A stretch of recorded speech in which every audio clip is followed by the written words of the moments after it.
Former President Biden's late-stage cancer diagnosis is raising new questions about his previous health screenings. President Trump is now asking if the public could have been notified earlier when Biden was in office. ABC's Nicole D'Antonio has details. Nicole, good morning. Andrew, good morning to you. President Trump spoke candidly about Biden's cancer diagnosis. He also suggested the timeline of Biden's illness should be investigated.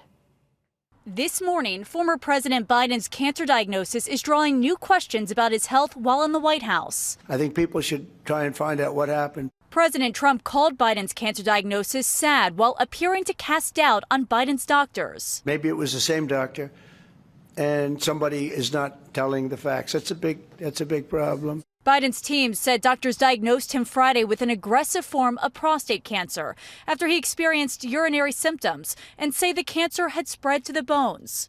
President Trump now suggesting without evidence that the announcement was delayed.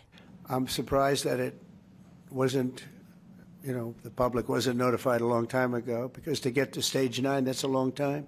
President Trump inaccurately referred to Biden's diagnosis as stage 9, a likely reference to his Gleason score of 9. That scale out of 10 measures how aggressive cancer cells appear to be. Dr. Ezekiel Emanuel, an oncologist who served in the Obama and Biden administrations, claimed Biden's cancer has likely been active for many years. Oh, he's had this for many years, maybe even a decade, growing there and spreading.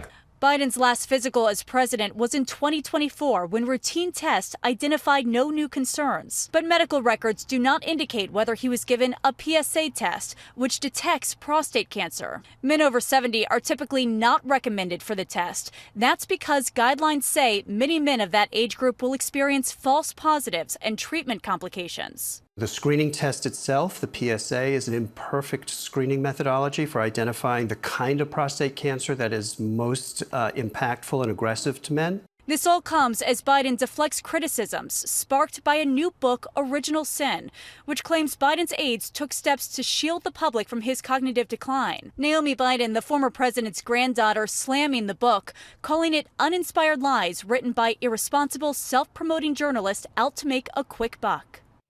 Now, meanwhile, a prostate specialist at Duke University calls the timeline of Biden's diagnosis, quote, perfectly reasonable and not medically unusual.